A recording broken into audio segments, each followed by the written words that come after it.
তো আমার বেড়ে কেউ ডাকে না, আমার হাতে কেউ কয় না আম্মু তোমার লেগাই ডাকছি, তুমি গেটটা খোলো। তখন দেখছিলাম আওয়ামী সন্ত্রাসীরা কিভাবে গুলি করতে করতে রামদাও লাঠিসোঁটা নিয়ে মানুষকে দাবড়াচ্ছে, পিটাচ্ছে। কিন্তু আমার ছেলেকে বাঁচতে দেয় না, আমার ছেলেকে হসপিটালে নেওয়ার সুযোগ দেয় নাই। শিয়া বাটার ও ভিটামিন ই সমৃদ্ধ লিলি হালাল বিউটি সোপ, তারুণ্যময় উজ্জ্বল ত্বকের জন্য। যে এতগুলা বাচ্চাদের গুলি মারলো, কিভাবে উনার কি বুকটা কাঁপে নাই? বুকটা কি উনার কাঁপে নাই? অর্ডারটা দিয়ে দিল গুলি মার, এত এত বাচ্চার রক্তগুলো যে খাইলো, এটার আপনারা বিচার করবেন না? আগে বিচার, তারপর নির্বাচন। নির্বাচন হয়ে গেলে আমাদের সব পিছিয়ে যাব, একটু আগে পারবো না। এই যে আমার ছোটো মেয়েটা সাফা, ওর ভাইয়ের যখনই যা করতো, যা খাইতো, সব সাফার জন্য অর্ধেক অর্ধেক রাখতো। একটা বছর হয়ে গেছে, কই ডাকে না তো, কই সাফা, সাফা ওঠ, সাফা তোর লেগাই টানছি, সাফা চল তোর মেলা নিয়ে যাবো, সাফা চল তোর ফুচকা খাওয়াতে নিয়ে যাবো।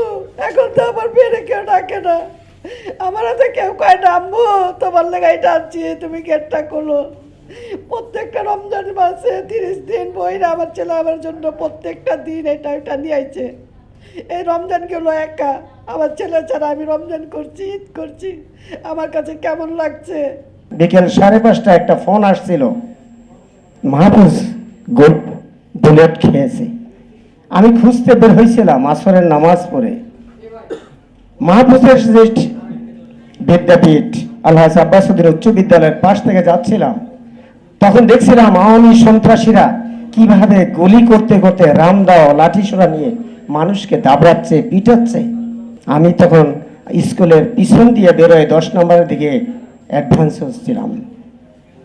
তখন এই খবরটা পেয়ে আমি সেখানেই লুটিয়ে পড়ি, বেহুশে পড়ে যাই।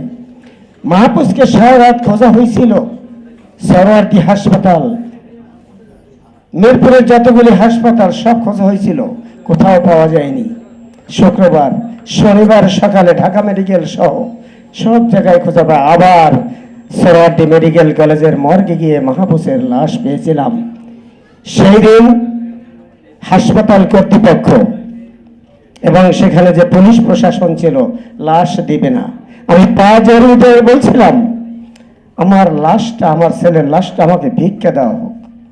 আমি আন্দোলন বলে আপনি বিশৃঙ্খলা সৃষ্টি করবেন, বললাম না। আমি 5,000 টাকা তাদেরকে ঘুষ দিয়ে উইদাউট পোস্টমর্টেম ছাড়া তাকে তখন রিসিভ করে নিয়েছিলাম।